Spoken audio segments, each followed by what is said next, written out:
이 말씀은 절대 우리가 이 시대에 무슨 사명을 감당을 해야 되느냐라고 하는 것을 여기서 말씀을 드렸습니다. 제가 지난 수요일날 말씀드렸죠. 절대 이제는 가정을 하나 만들고 이제는 주님의 나라를 회복하기 위해서는 이용 같은 거는 절대 하지 말아라. 그리고 또 하나님이 맺어준 그 배필은 사람이 나눠줄 수가 없다. 그리고 예수님께 오는 아이들을 축복하고 복을 빌어줄 때에 자, 아이들이 내게 오는 것을 금하지 말라 그랬죠. 이렇다면은 정말로 아름답게 결혼한 가정에 주신 선물은 안식의 씨가 되고 삭이 될 것이니까 사랑하는 종에게 기도를 받는 것이 이거는 정당하고 옳은 일이다, 이렇게 말했습니다. 자, 그러고 나서 오늘 여기에 본문 내용이 나오기 시작합니다. 영생 문제입니다.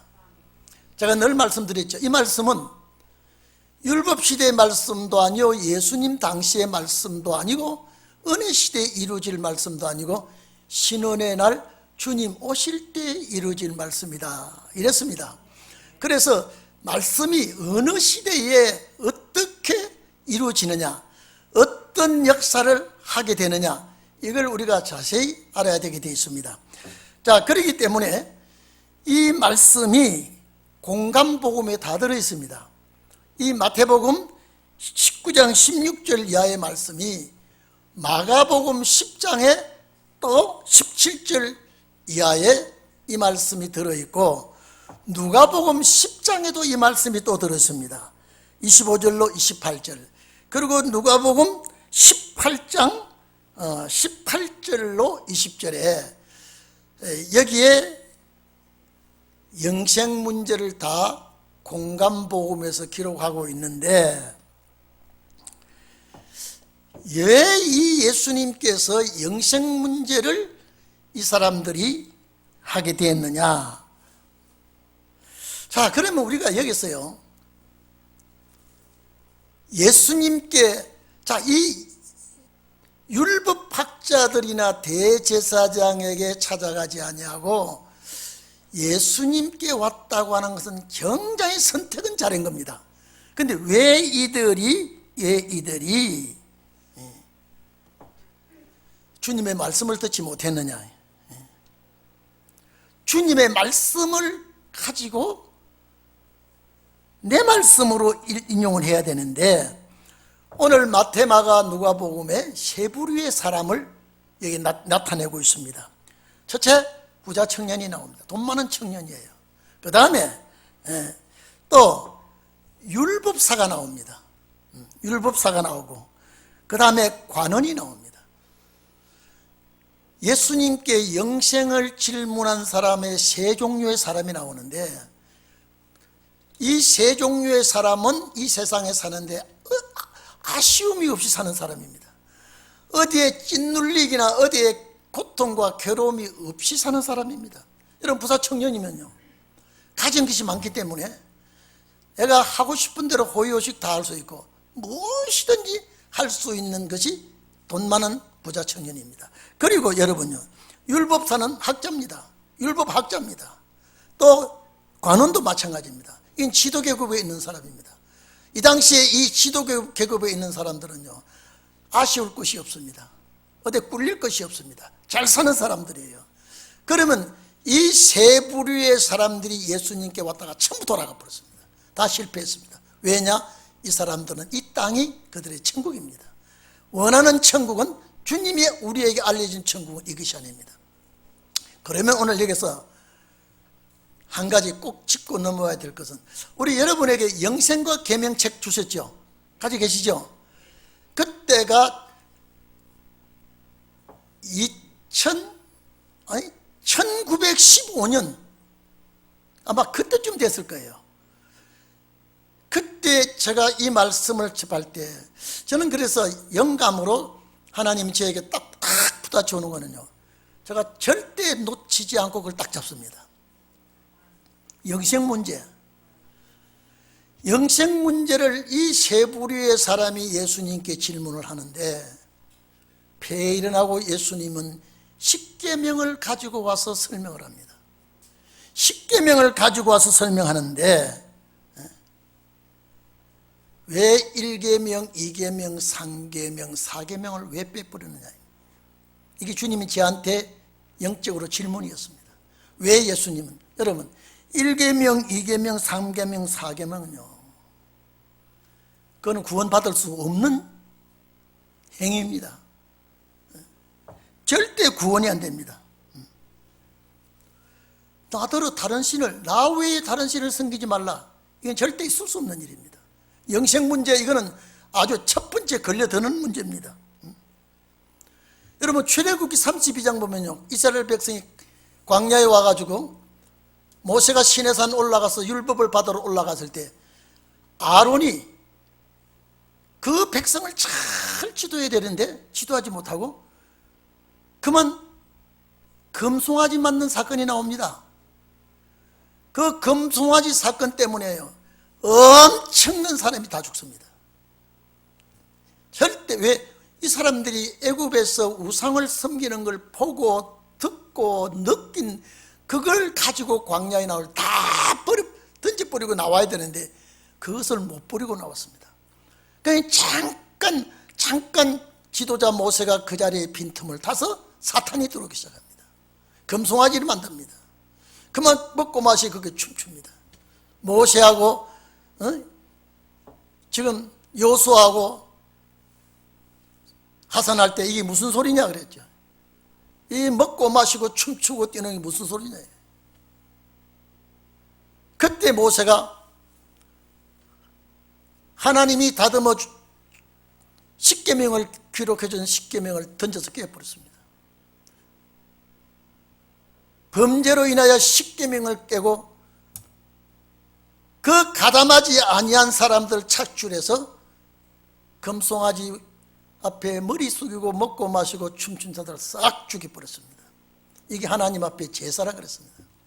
얼마나 하나님이 하나님 외에 다른 신을 섬기는 걸 얼마나 싫고 노했어야 그렇게 했겠습니까? 여러분 이해되시죠? 응? 민수기 25장 보면요, 이스라엘 백성이 애굽에서 광야 40년 거의 다 마칠 무렵에 모압 형제 와가지고 아직도 안 죽은 사람이 있어요. 이 사람들은 가나안 보내면 안 돼요. 지금요. 잡족들도 있을 것이고 20세 이상 죽지 않은 자가 있으니까 뭘 풀어놨느냐, 우상의 제물을 먹이고 미인계를 사용했습니다. 하루에 얼마나 죽었어요? 24,000명씩 막 죽여버렸습니다. 하나님 외에 다른 것 섬기는 하나님이 그렇게 싫어했습니다. 여러분 생각해 보십시오.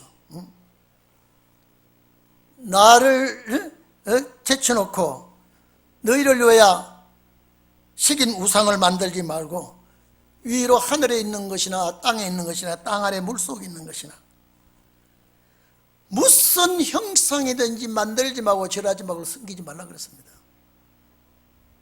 이게 10계명 제 앞부분이 있어요. 1계명, 2계명, 4계명, 4계명 다 그렇습니다. 왜 주님이 이걸 딱 뽑아버리고 바로 살인하지 말라 들어가느냐 이 말이에요.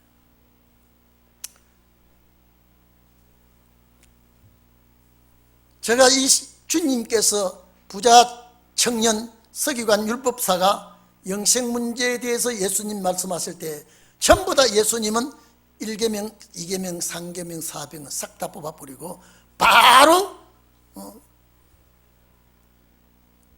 영생 문제를 앞에 놓고 주님께 찾아온 자들에게 주님 이런 대답을 합니다. 여러분 생각해 보십시오. 우리 신학교 다닐 때고 지금까지요,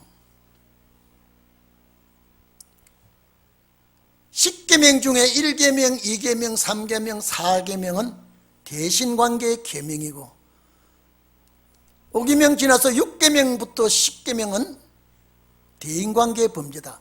하나님과의 범죄고 사람과 사람 사이의 범죄다. 우리 이걸 배웠거든요. 또 제가 목사 안수받고도 늘 가르치고 말씀했습니다. 1915년? 15년이지 아마요. 딱 너가 가르칠 때 왜 이게 제게 확 지금 막 마음에 부딪혀온 내용이 이렇습니다. 왜 예수님께서 십계명에 있는 말씀을 영생하는 문제를 가르칠 때에 앞에 있는 그 가장 영생할 수 없는 말씀을 먼저 해야 되는데 싹 빼버리고 살인하지 말라는 식으로 말했느냐. 그러면서 저에게 답을 주실 때 어떻게 제가 주님 앞에 송구스럽고요. 하나님과의 앞에 부분은 하나님과의 관계고 뒤에 부분은 대인관계인데 그게 아니라는 거예요. 앞에 부분은 직접 범죄죠. 내가 직접 범죄하는 하나님과의 직접 범죄고 나머지 뒤에 부분은 사람과 사람 사이의 범죄가 아니라 이거는 간접 범죄라. 내가 남에게 범죄를 하게 할 수 있는. 그래서 직접 범죄가 앞에 부분이요 간접 범죄가 뒤에 부분이라고. 딱 그럴 때 제가 성경을 보기 시작하고요. 십계명을 딱 갖다 놓고 주님 말씀 딱 갖다 놓고 옳군요. 왜 그러냐? 주님의 앞에 문제는 너와 여러분 십계명은요 전부 다 하나님과 나와의 1대1의 법칙입니다. 십계명 너희들은 이렇게 하라 한 구절도 해. 너는 이렇게 해라. 너는 이렇게 해라. 십계명 전체가 그렇습니다. 그럼 왜 이것이 오늘 우리에게 십계명이 우리에게 절대 필요한 말씀인가? 여러분 오늘 여기 예수님께 질문한 사람들요 율법적으로는 모범적인 사람이에요. 율법적으로는 나무랄 데가 없어요. 율법을 잘 지키고 계명을 잘 지킨 사람이에요. 느닷없이 살인하지 말라 했다면요 이 사람은 살인 전과범이 있는 것 같이 왜 말하느냐. 오늘 여기서 우리가 좀 생각해 봐야 되겠습니다. 오늘 16절에 어떤 사람이라고 했는데 22절에 보면은 재산이 많은 청년이라고 그랬습니다. 재산이 많은 청년. 그래서 예수님께서 이 비유도 했죠. 부자가 천국에 가는 것이 얼마나 어려운지. 이 구원 아닙니다. 영원 구원 아니에요. 부자가 천국 가는 게 어떻게 어려운지 낙타가 바늘귀로 들어가는 것도 어렵다 이랬거든요. 그건 낙타가 바늘귀로 들어갈 수가 없어요. 그러면 어떻게 천국에 갈 수 있겠습니까? 사람으로는 할 수 없지만 주님은 할 수가 있다는 거예요. 영원 구원은 그런 말씀이 해당되지 않습니다. 그런데 오시는 주님을 맞이하는 역사 앞에는요 천국이라는 제목 앞에서는요 어떻게 해야 그 천국에 갈 수가 있으며 그 나라를 정복할 수 있겠느냐 이 말이죠. 그래서 제가 그렇군요. 하나님과의 범죄 관계와 사람과 사람 사이의 범죄 관계가 아니고 직접 범죄, 우상 숭배하는 거 여러분 보십시오. 우상 만드는 거, 다른 신을 만드는 거, 섬기는 거 이거 전부 다 이거는 나와 하나님과의 범죄 관계예요. 그렇죠? 그런데 살인은 내가 다른 사람을 죽일 수 있는 건 뭐냐? 이거는 세상적인 살인이 아니라 하나님의 말씀으로 그 영을 죽이는 것은 지도자가 책임이 있다는 거예요. 예? 제가 너무나 충격적인 그래서 제가 영생과 계명을 쓰기 시작한 거예요. 옳습니다. 내가 이것을 우리 성도들에게 나눠줘야 되겠습니다. 여러분 이상하게 생각하지 않았죠? 어렵고 주님이 시니까 그 앞에 있는 계명을 다 뽑아버리고 살인하지 말라. 여러분 오늘 예수님께 와서 이 질문한 분들요 살인 전과가 있는 분 아닙니다. 그런데 단도적 입장으로 왜 주님이 그렇게 말씀을 했는가요? 여러분 두 번째 사람은 예수님이 길 가는데 무릎을 꿇고 영생의 문제를 질문을 했습니다. 한 사람이 와서 영생의 질문을 하기 시작했습니다. 그런데 그 무릎을 꿇고 주님께 영생의 질문한 그 사람도 재물이 많다 그랬습니다. 그 사람은 아쉬운 것이 없이 사는 사람입니다. 그렇다면 오늘 여러분, 이 땅 현재 이 말씀은 예수님 당시에 말씀하셨지만은 성취는 주님 오실 때라 그랬죠. 그러니까 주님 오실 때도 재물이 많은 사람은 아쉬운 게 없어서 천국을 사모하지 않게 됐습니다. 뭐가 아쉬워서 천국을 사모합니까? 여기 전부 다 재물에 문제가 있고 또 지기가 지도자 위치에 있는 사람, 아쉬울 것이 없이 사는 사람, 천국에 관심이 없는 사람입니다. 아까 제가 말씀드렸습니다만 낙타가 바늘귀로 들어가는 것보다 부자가 천국 가는 게 그렇게 어렵다라고 얘기했지만은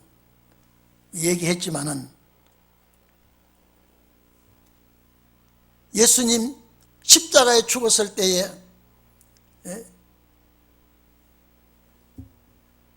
그 시신을 내려서 자기가 판 돌무덤에 장사 지내고 도망간 아리마테 요셉은 부자라도 여기 주님께 영생 질문한 사람하고 다릅니다. 아리마테 요셉은 하나님의 나라를 사모했다 그랬습니다. 하나님의 나라를 사모했다요. 오늘 여러분, 우리가 하나님 앞에 정말로 이 말씀을 우리가 바로 보면은 이 사람들이 죽지 않고 영생을 구한 것,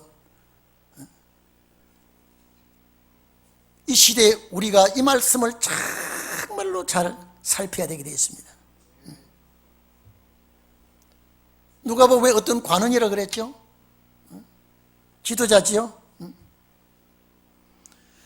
세상적으로는 아쉬운 것이 없고 너무나 근심, 염려, 걱정 없이 내놓으라 하고 잘 사는 사람들이 뭔가 영생을 바라보고 영생을 구하고 싶은데 구할 길이 없어요. 제사장과 서기관들에게도 이것을 해결받을 수가 없어. 근데 예수님께 왔는데, 아주 문턱까지 왔는데 이걸 놓친다 이 말이죠. 마지막 신혼의 날도 이와 똑같이 됩니다. 율법에 능통한 사람이요, 어릴 적부터 율법을 지킨 사람이고 하나님의 계명을 지킨 사람입니다. 세상적으로는 흠잡을 것이 없어요. 그렇죠? 세상적으로는 흠잡을 것이 없다니까요.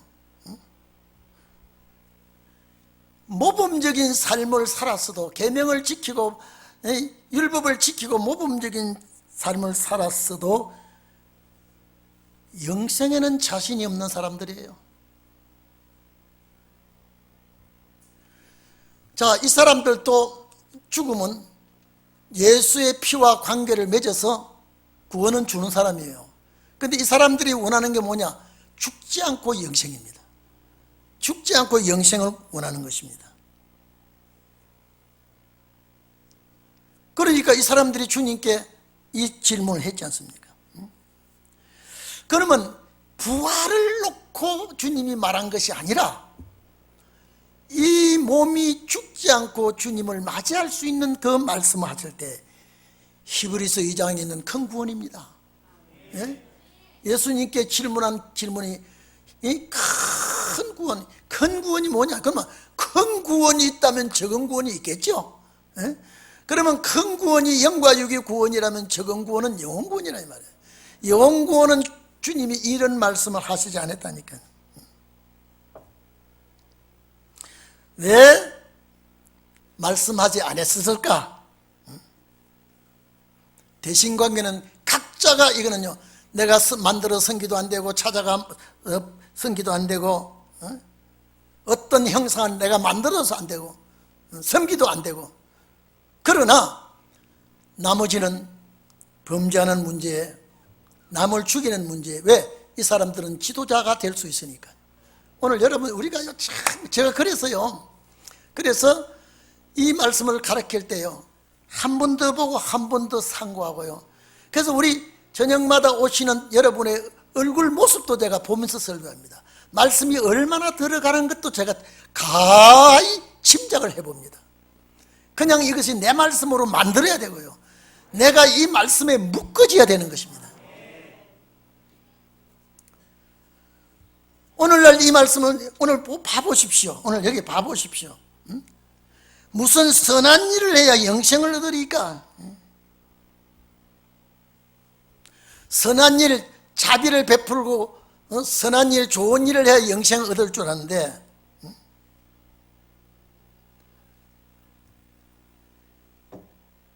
여기 영생은 제가 아까도 말씀드렸죠, 부활의 영생이 아니에요. 살아서 생명을 끝까지 유지되는 그 삶이 영생의 축복입니다. 그래서 예수님께서 말씀하시죠. 왜 선한 것을 내게 묻느냐? 축복된 선이죠. 선한 이는 오직 하나님 한 분뿐이다, 이 말씀했지요. 그러니까 네가 생명에 들어가려면 텐조인이라고 하는 것은요 안 죽는 축복입니다. 예?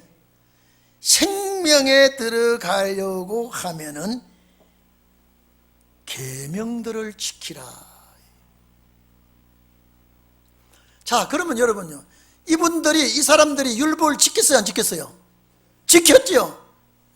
율법을 지키는 이 사람들이 예수님께서 계명들을 지키라 그런 게. 그러니까 이 사람들이 무슨 계명이니까? 어느 계명이니까? 그래서 예수님께서 단번에 살인하지 말라 그랬죠. 오늘 여러분요, 다른 신을 섬기고 다른 우상을 섬기고 이 다른 하나님을 떠나서 섬기는 것은 절대 영생이 안 되는데, 왜 욕을 빼놨고 예수님이 바로 너 살인하지 말라는지 아시겠죠? 이거는 왜 앞에 거는 직접 범죄고 이거는 간접 범죄인데 내가 여러분을 죽일 수 있다 이 말이에요. 영적으로 영생에 아주 죽이는. 그러면 지도자가 자 육신을 살인하지는 않아도 그 영은 죽일 수 있다 없다? 주님은 당장 너희가, 이건 우리 시대에 해당되는 말씀입니다. 너 살리려고 하는 지도자가 죽일 수가 있다 이 말이에요. 너 살인하지 말아라. 하나님의 백성을 여러분 이렇습니다. 이리 좀 보십시오. 하나님의 백성을 이끌고 저 천국에 가지 못하게 만들면은 이거는 지도자가 죽이는 지도자입니다. 그러면 지도자의 책임이 얼마나 큽니까? 얼마나 큽니까?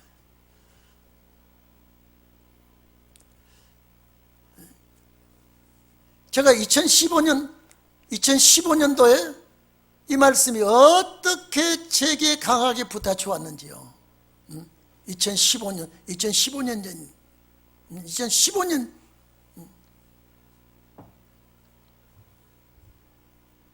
한번 생각해 보십시오.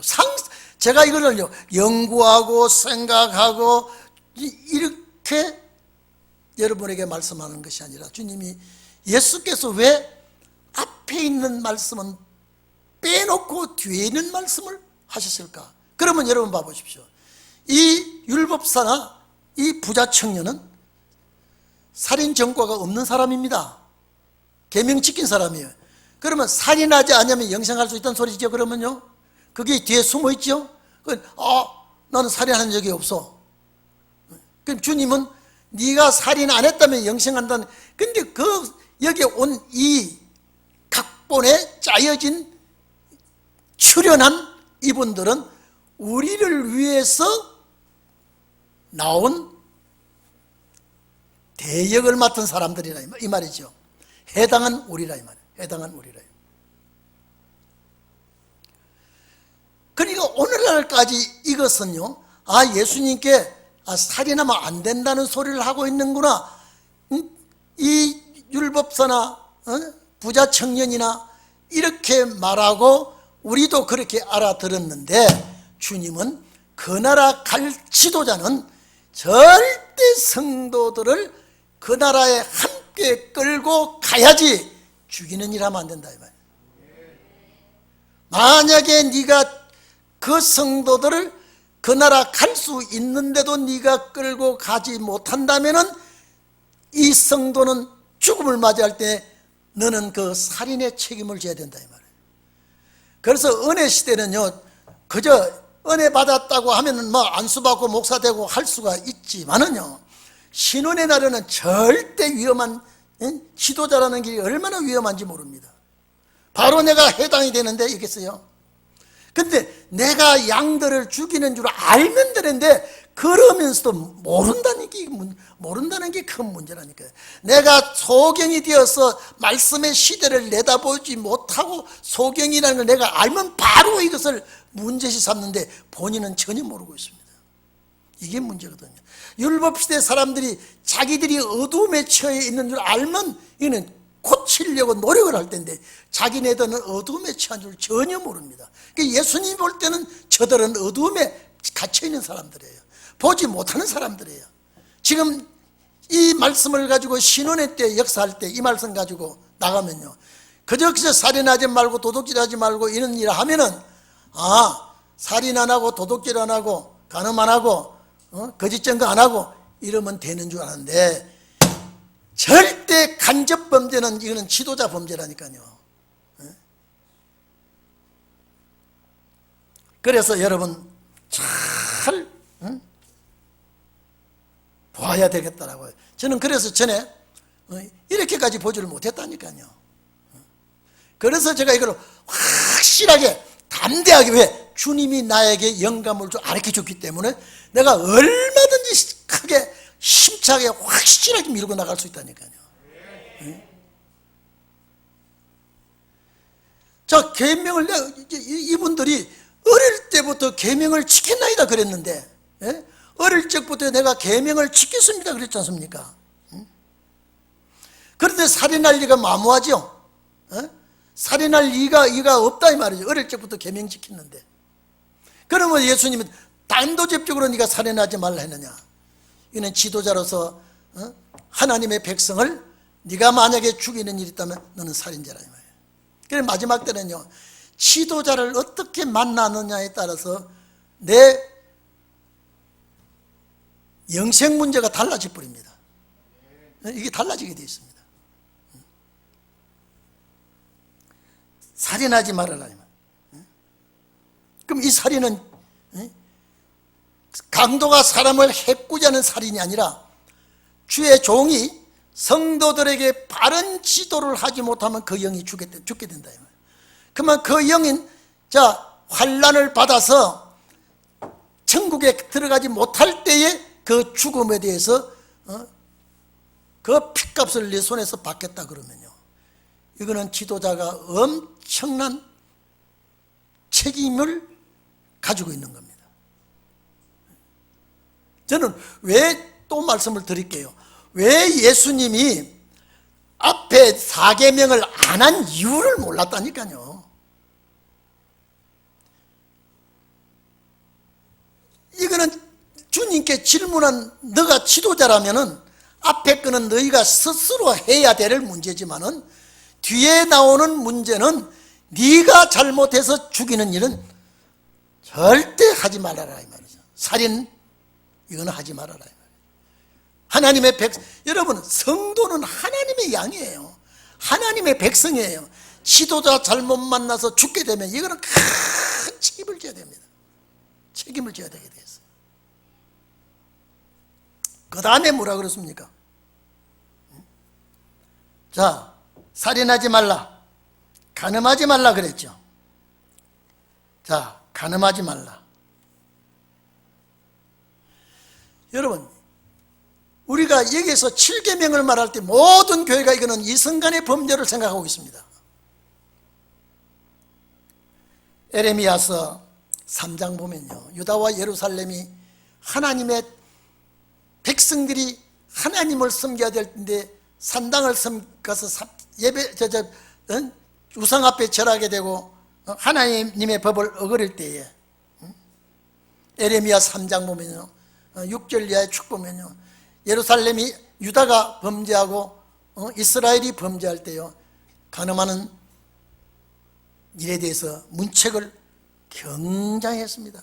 용서하지 않겠다 그랬습니다. 여러분, 육적 간음도 이거는 피해되지만 제일 중요한 게 뭐냐, 하나님과의 관음은요, 이거는요 그 나라 못 가는 거예요.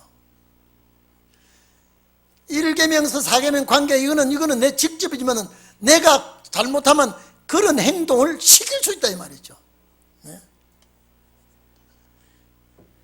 야고보서 4장 보면요, 4절에 세상과 벗되는 것은 간음하는 거라 그랬죠. 네? 그러면 성도들에게 잘 가르치고 세상과 벗하지 않도록 해야 된다 이 말이에요.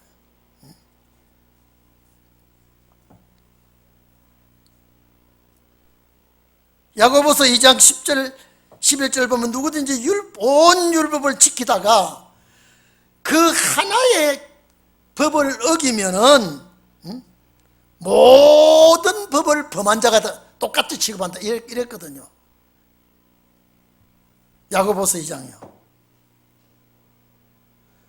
그러면 여러분 보십시오. 이사야 50장 보면 내가 너희를 이혼 정서가 어디 있느냐, 하나님과 이스라엘 백성이 파혼이 됐어요. 이혼이 지금 파혼이 됐어요. 그래서 하나님이 이혼하고 나니까 누가 낚아채갔습니까? 바벨론이 채가 버렸다 이 말이에요. 그래서 바벨론에 가서 얼마나 고생하니까 다시 하나님이 그들을 불러서 재혼을 합니다. 절대 우리가 하나님과의 관계 외에는요, 우리 목사님들하고 지금은 제가 이제 노예 잘 이런 대화를 하지 않습니다만은, 제가 노회장으로 있을 때 또 그 전에 우리 동기 목사들하고 만나가지고요, 이 문제 딱 놓고 얘기하면요, 저 말 안 들으려고 그래요. 제가 그랬습니다. 10번째, 이게 그러면 제 7계명 이거하고 10번째 내 이웃의 아내를 탑니다, 이거는 같은 이성 문제 제 아이고 뭐냐 말이죠. 그러니까 그렇게 꼬치꼬치 따지면 안 된다고 말합니다. 절대 아닙니다. 절대 하나님과의 관계가 무너지면 이거는요, 주님과의 관계가 무너집니다. 그래서 계시록 19장에 보면 어린 양의 혼인기약이 이르렀고 그의 아내가 예비되었으니 빛나고 깨끗한 세마포를 입게 하라 그랬죠. 그 세마포는 성도들의 옳은 행실은 말씀의 행실입니다.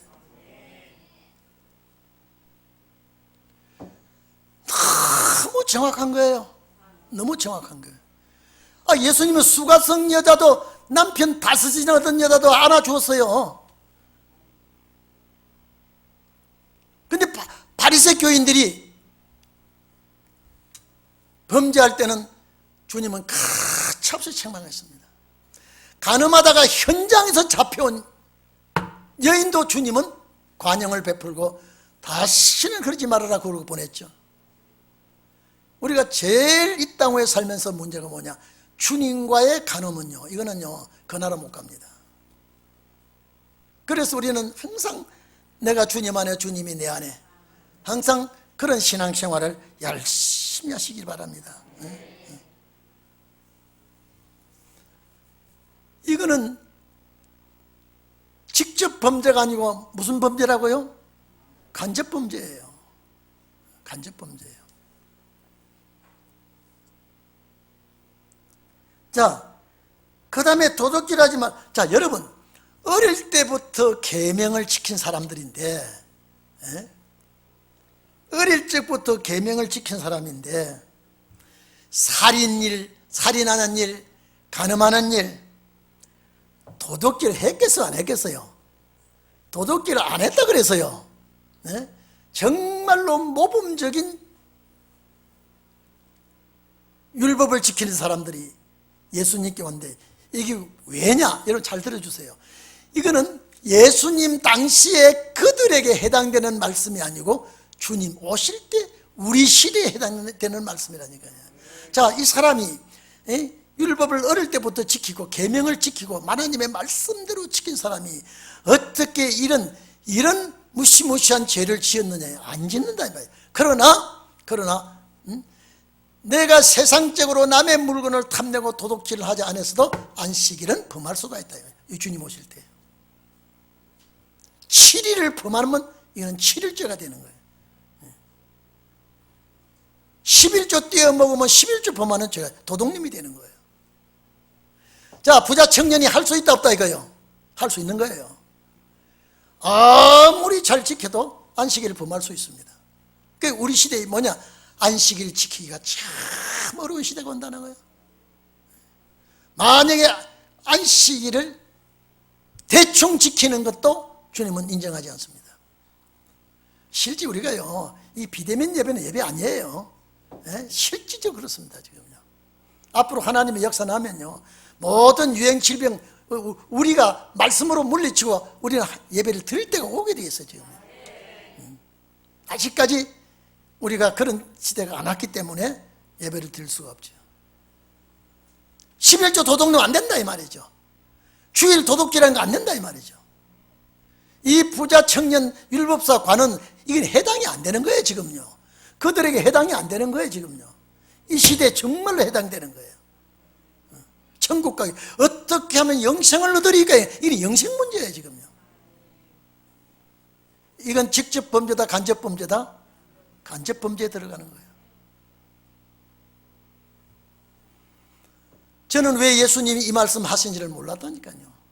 그냥 십계명 가지고 말씀하신 줄 알았는데 이것이 신운의 날에 마지막 종들이 이 말씀으로 살아나가야 되는데 은혜 시대 말씀 가지고는 절대 다 걸려들게 되어 있습니다.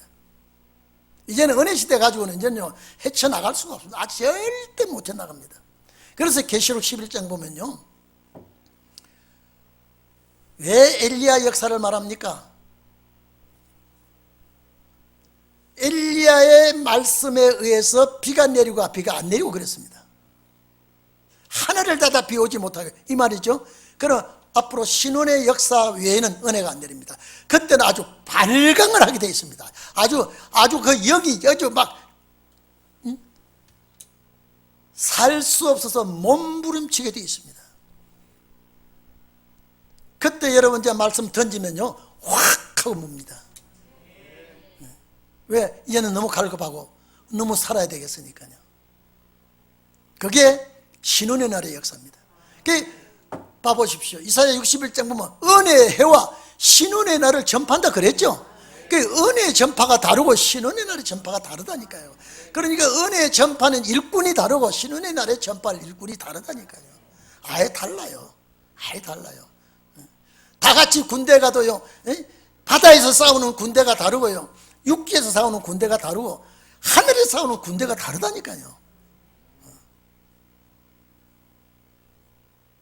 제가 이 말씀을 딱 2015년도에 하나님 자꾸 좀 가르쳐 주세요. 여러분, 제가 멍청하기를 얼마나 멍청한지 몰라요. 제가 받은 말씀 중에 틀린 건 없어요. 어떻게 정확한지. 저는 미련하고 상당히 둔하고 깨닫는 것이 얼마나 둔한지요. 있는 것이 탁 던져주면요, 딱 제가 잡으면 안 놓습니다. 아이고, 그렇습니까? 그래서 제가 여러분을 오늘 올 때 쭉 살펴보는 건 뭐냐면, 하나같이 저분들은 우리와 한 묶음이 돼서 그 나라 가게 해 주시옵소서. 제가요 수시로 기도합니다. 수시로요. 그 나라 함께 가야 되게 해 주시옵소서. 이제는 마지막이 와 있거든. 지금요 마지막이 와 있거든요.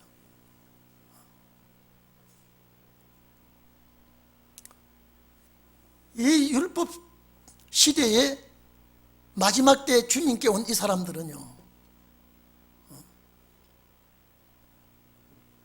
살인도 안 하고 간음도 안 하고 도둑질도 안 한 사람들이에요. 마치 전과자에게 한 것까지 주님 하고 계신다 이 말이에요. 십계명 가지고. 근데 이것이 주님 오실 때 우리 시대에 절대 어떻게 하면 영생을 얻으리까? 영생은 큰 구원이에요. 큰 구원이요. 큰 구원, 이건요 알지도 못하. 여러분 큰 구원 설명을 한번 해보십시오. 알지를 못하고 있어요. 큰 구원에 대해서요. 여러분이 이게 알고 이것이 가지고 있으니까요 보안 줄 모르지요. 여러분요 불이 정말로 어두워서 못 견디고 못 살 때에 이 불이 생명의 불일 때가 있거든요. 낮에는 이 불이 오히려 귀찮을 때도 있어요. 그러나 깜깜한 밤에 불빛 하나 없이 어디에 함정이고 어디에 구렁텅이고 모를 때에 이 불빛 하나가 딱 있을 때 이거는 생명이에요. 신혼의 날에 이 말씀이 생명이에요. 생명이에요. 자, 그래서 여러분들에게 주님 어쩌면 이 시대에 이 말씀이 우리에게 이렇게 주셨습니까? 다른 교회에 이 말씀 주지 않고 우리 교회에 왜 줬습니까? 여러분이 너무 귀하고 이뻐서 그런 거예요. 네. 여러분 귀한 줄 믿습니까? 귀하고 주님이 보실 때요 뭐가 귀하냐? 말씀 보화가 들어가고 있기 때문에 귀하게 여기는 거예요. 제가 늘 하잖아요.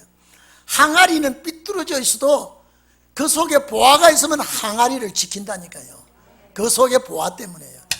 여러분이 노쇠하고 또는 약하고 부족하고 자꾸 주님 앞에 어떻게 보일지 몰라도 그 속에 보화가 있기 때문에 보화를 지키기 때문에 여러분을 귀하게 여기는 거예요. 그래서 여러분을 천하보다 귀하게 여기고요. 천하를 주고도 안 바꾼다는 게 뭐가 들어있길래, 여러분 이거는 실지입니다. 이렇게 실죠. 안 바꾼다는 말씀이 뭔지 아십니까? 따라합시다. 이 땅의 모든 물건은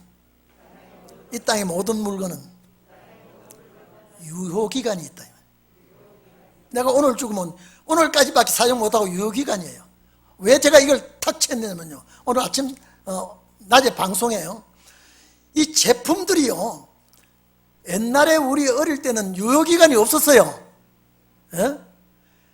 그런데 유효기간 나온 지가 얼마 오래 안 됐어요.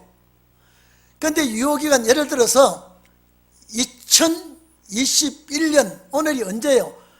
4월 30일이죠 4월 30일까지 찍어 놓으면요 아무리 생생하고 이 변질이 안 되고 좋아도 모든 더더욱 젊은 세대는요 이거는 못 먹을 식품인 줄로 안 먹는답니다. 그 폐기하는 폐기물이 얼마나 많은지 모릅니다. 어제 볼 때 유효기간이 언제예요? 오늘이에요. 그럼 오늘 딱 지나면 먹어요, 못 먹어요?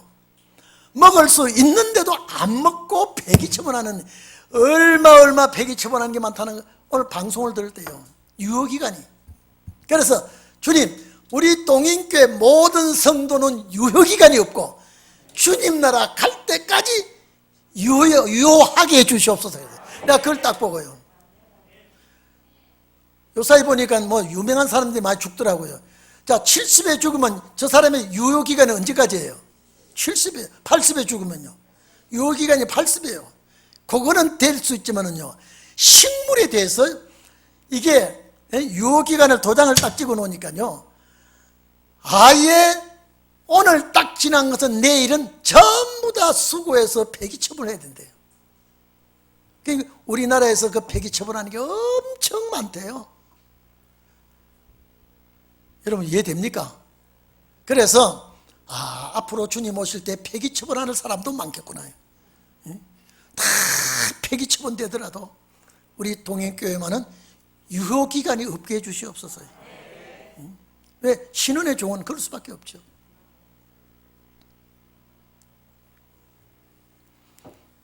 오늘 밤에 여러분들이 이 말씀이 내 말씀이 되어야 돼요. 그래, 간접범죄에 있어서는요 사람과 사람, 이 앞에 직접 범죄는 하나님과 나서야지만은 그 다음에 간접 범죄는 사람과 사람 사이에 죄를 짓게 만들고요 넘어지게 만들고 실족하게 만들고, 이게 전부 다 간접 범죄거든요. 제가 직접 범죄, 간접 범죄라는 자체도 몰랐습니다. 여러분 아멘이 됩니까? 네? 아멘이 됩니까 이게요? 그러면 내 말씀이 돼야 돼. 아멘이 되면요 그 다음에 거짓 증거 나오는, 이게 지금 마칠 때가 됐는데 이거 참 중요하기 때문에요. 여러분, 거짓 증거 하지 말라는 거, 여러분요, 그러면 영생한다 그러죠? 아니 그러면요, 거짓 증거는 재판관에 그 법원에 가가지고 재판할 때 증거, 거짓 증거, 사람과 사람 사이의 거짓 증거, 여러분 이것 안 하면 영생한다고 하는 것이 주님의 말씀이 맞나 이 말이에요. 하나님의 말씀을 바로 가져지지 못하면 증거가 거짓 증거가 됩니다. 여러분 보십시오. 우리 지금 목사들이 그걸 모르고 있어요 지금요. 제가 전에 얘기했습니다. 날마다 우리에게 날마다 일용할 양식을 달라 할 때 우리는 밥 3끼라 그랬죠. 예? 근데 보니까 일용할 양식은 톤 알톤이에요. 하나밖에 없는 떡을, 요한복음 6장에 하늘로서 내려온 떡, 그걸 우리가 날마다 그 떡을 먹어야 영생하는 거예요. 그걸 나에게 날마다 달라고 그러는데 주님이 왜 그래놓고 뒤에는 너희는 무엇을 먹을까, 무엇을 마실까, 무엇을 입을까 염려하지 말라 그랬죠. 그러면 그것이 육에 먹고 마시는 것 같으면 왜 앞에는 구하라 그러고 뒤에는 구하지 말라 그랬냐 이 말이에요. 앞에 구하라는 것은 영의 양식을 구하라는 거예요. 날마다 그걸 먹어야 되는 거예요. 그런데 그렇게 해야 되는데 하나님 아버지 오늘도 아침밥 3끼, 내일도 아침밥 3끼, 날마다 그 양식 주십시오. 여러분 그렇게 구해야 됩니다. 그러면 제가 어떤 자가 됩니까? 거짓 증거가 되는 거예요. 그러면 거짓 증거 많이 하고 있다 안 하고 있다? 근데 거짓 증거를 많이 하고 있는데도 거짓 증거를 많이 하고 있는 줄을 모르고 있다니까요. 자, 이런 거 봐보십시오. 거짓 증거 주일마다 한 번씩 하면 한 달에 4번, 5번 들어가면 1년에 52번 거짓말 넣고 있습니다. 그렇죠? 거짓 증거가 됩니다. 그럼 거기다 수요일 예배, 금요일 예배 또 52번 넣고 52번 넣고 그러면 100 몇십 분 됩니까? 그것이 강단에서 계속 선포되면 그것이 쌓이는 것이 얼마나 쌓이겠습니까? 그 쌓이는 것이요. 주님은 그걸 전부 다 주님이 그걸 묵인하겠습니까? 다 기억하고 계십니까? 다 기억하고 있습니다. 거짓 증거는 그 나라 못 간다는 거예요. 어떻게 하면 영생 얻으리까라고 할 때 그 영생 문제 나올 때 이게 나왔다 이 말이죠. 그래서 절대 거짓 증거는 하면 안 된다. 말씀을 정확하게, 그래서 가감없이 전할 수가 있어야 된다 이 말이에요. 가감없이. 혹시 내가 잘못됐다면 그걸 반드시 고쳐서라도 전하고 성도들에게 알려줘야 된다 이 말이에요. 오늘 예수님께 온 사람들이 예수님께 질문한 문제, 그들이 해당되는 말씀에 해당이 안 되는 말씀이에요. 해당이 안 되죠. 그들에게는 해당이 안 된다니까요. 이들이 무슨 거짓 증거를 합니까? 예? 이들이 무슨 거짓 증거를 했습니까? 해당이 안 돼요. 무슨 도둑질 했습니까? 해당이 안 돼요. 무슨 살인을 했습니까? 해당이 안 돼요. 무슨 간음을 했습니까? 해당이 안 돼요. 이 주님께 온 사람들이 생각할 때 그러면 영생할 수가 있겠구나 생각을 할 수 있겠지만은, 그런데 너희가 다 팔고 나한테 오라니까 그게 딱 걸려버린단 말이에요.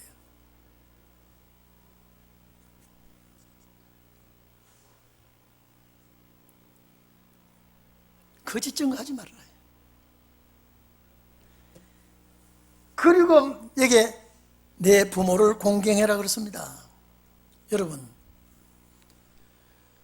육신의 부모도 공경해야 되지만 제일 중요한 우리가 하나님을 아버지라고 부르는 그분을 공경해야 돼요. 그 예수님 그랬잖아요. 위로 하나님을 공경하고 아래로 이웃을 사랑하고. 그 이웃은 예수님 당신이거든요.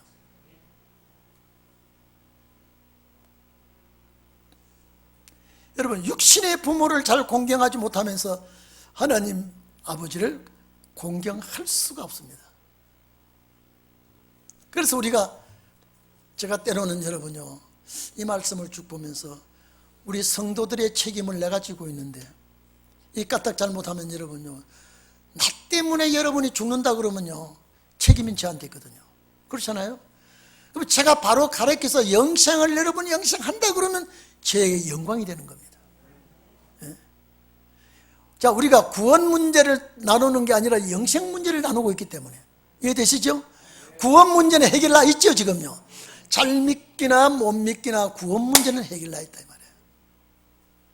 그런데 영생 문제는 지금요, 그래서 영생 문제는 생명의 길이라 이 말이에요.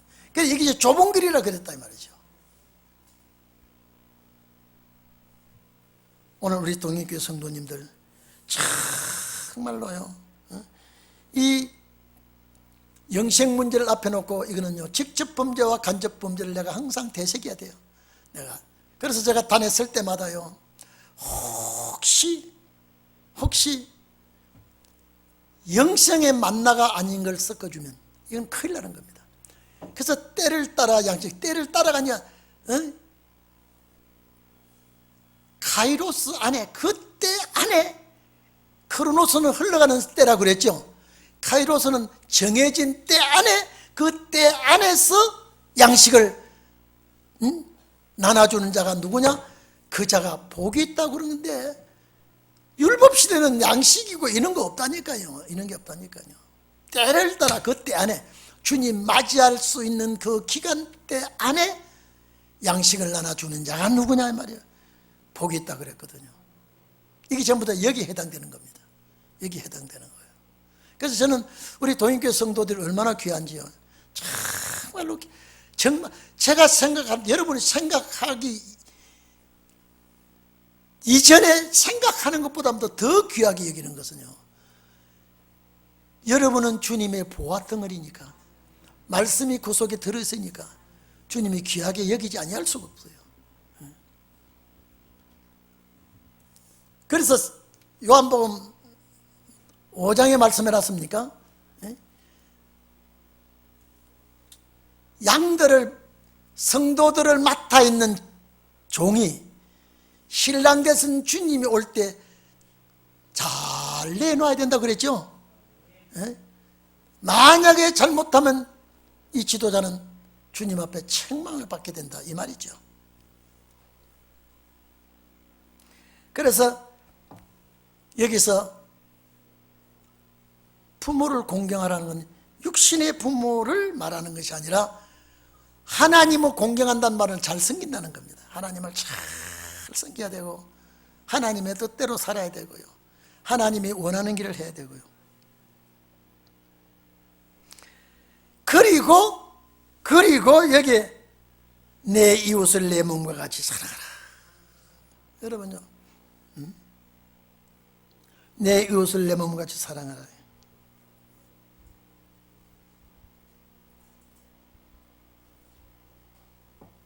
이 레위기 19장 인용한 겁니까? 여러분, 자, 저를 좀 봅시다. 예수님께서 하나님을 사랑하고 아래에서는 이웃을 내 몸과 같이 사랑하라 그랬죠. 그러니까 모든 성도들이 이웃을, 아파트 앞집, 밑에 집, 옆집, 이 이웃이 참 내 이웃인 줄 아는데, 정말로 그렇다면 그 이웃을 내 몸뚱아리 같이 사랑할 수가 있나 이 말이에요. 이건 절대 안 됩니다. 그래서 이 이웃을 말할 때에 누가복음 10장 강도 만난 자의 이웃을 주님이 설명해 주고 있습니다. 참 이웃이 이웃이다. 제사장이 지나가고 율법자가, 학사가 지나가고 사마리아인이 지나가고 다 지나가지만은 사마리아 사람이 지나가다가 그 강도 만난 자를 데리고 상처를 포도주로 치료를 해서, 포도주로 치료하는 건 이건 말씀의 치료예요. 그리고 주막에 갖다 맡기고, 내가 떠나갔다가 올 때에 부비는 이 치료 비용입니다. 이 집에 머물러 있던 비용이 부비가 많이 들면 내가 올 때 다시 돈을 지불하겠다. 사마리아 사람이 무슨 척간도 아닌데 이 데려다 주고 살려주면 그만이지 왜 내가 올 때 또 만나서 돈을 지겠다 하겠습니까? 이건 다시 올 때는 재림이에요. 그 이웃이 참 이웃이라요. 그 이웃이 프레시온이에요. 그래서 그 주님을 내 몸과 같이 사랑할 수 있다 없다? 이건 있는 거예요. 세상 이웃은 그렇게 안 됩니다. 세상 이웃은.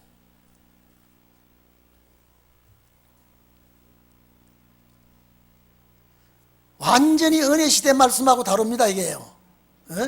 이 먹는 양식이 달라요. 맛이 달라요, 맛이요. 그렇지 않습니까, 이게요? 그러니까 이 말씀을 먹어야 돼요, 안 먹어야 돼요? 자, 먹으면 자라나요, 안 자라나요? 자라나게 돼 있는 거예요. 그래서 은혜 시대는 말씀을 먹지 않기 때문에 성장이 없어요. 그저 그대로요.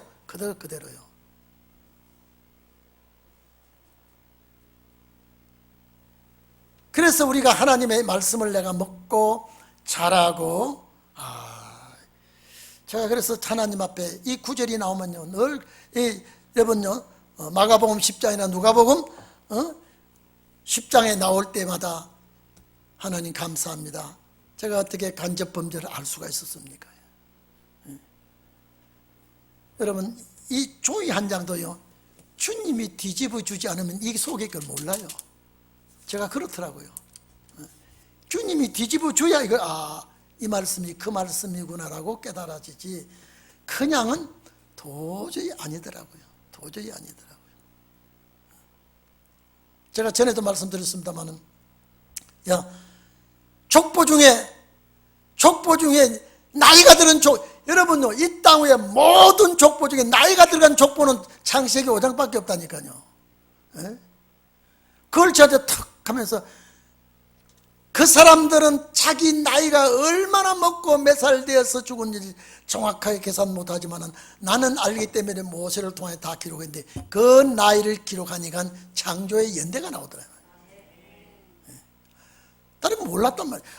여러분, 족보예요. 나이가 들은 족보 없다니까요. 거기에만 들어있는 이유가 뭘까? 그래야 연대를 찾아내야 되니까요. 하나님이 그렇게 말씀하도록 해놓고 기록했더라고요. 마태복음 1장 여러분요, 모든 족보에 여자가 들어간 족보가 없어요. 근데 왜 거기는 또 여자가 왜 들어가느냐 이 말이에요. 여자가 들어가도요, 참 아름다운 꽃길만 걸어갔던 금수저 여자들이 거의 없어요. 거의 하나도 없어요.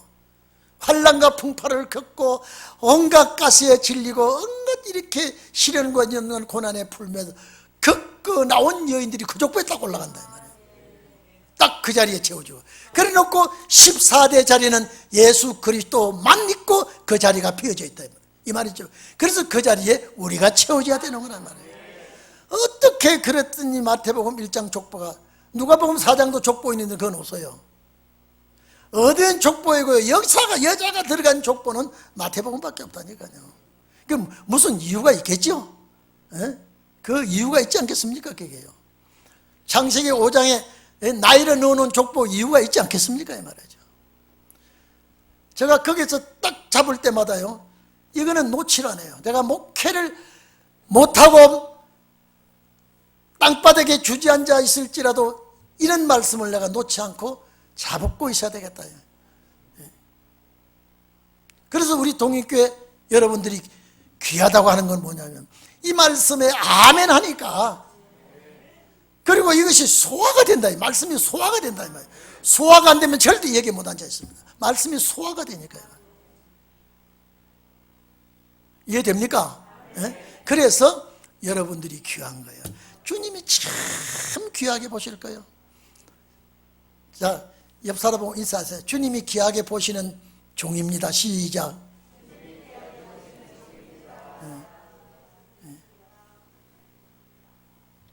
주님이 귀하게 여기는 종이기 때문에 남이 손을 대지 못하게 합니다.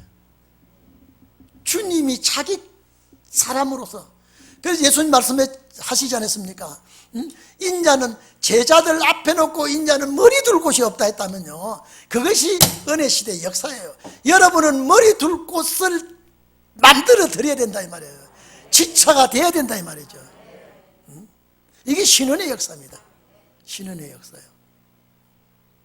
우리 동행교회가 그냥 보기에는요, 오늘도 어떤 목사님 전화 와가지고, 박 목사, 아직 동행교회 그 앞에 아파트는 다 헐었는데 동행교회는 그냥 뭐하고 있어 그러길래요. 좀 기다려봐. 좋은 집 지으려면 그렇게 힘드는 거야. 우리는 아파트는 사람 사는 집이지만 우리는 하나님 모시는 집이니까 좀 기다려봐. 말도 잘한다 그러면서 실제 저도 답답하면 답답하죠. 빨리 좀 진행이 돼야 되는데 안 되니까. 어쨌든 간에 여러분요, 이 말씀은 그냥 문자 그대로 설렁설렁 넘어갈 말씀이 아니고요, 반드시 신원의 종들이 듣고 실천하고 살아가야 할 말씀이에요. 오늘 여기까지 더 나가야 되는데 도저히 못 나가겠네. 시간이 너무 많이 가가지고요. 우리 다 같이 하나님 앞에 기도하면서, 주님, 이날까지 우리가 하나님과의 직접 범죄와 간접 범죄를 모르고 있었습니다.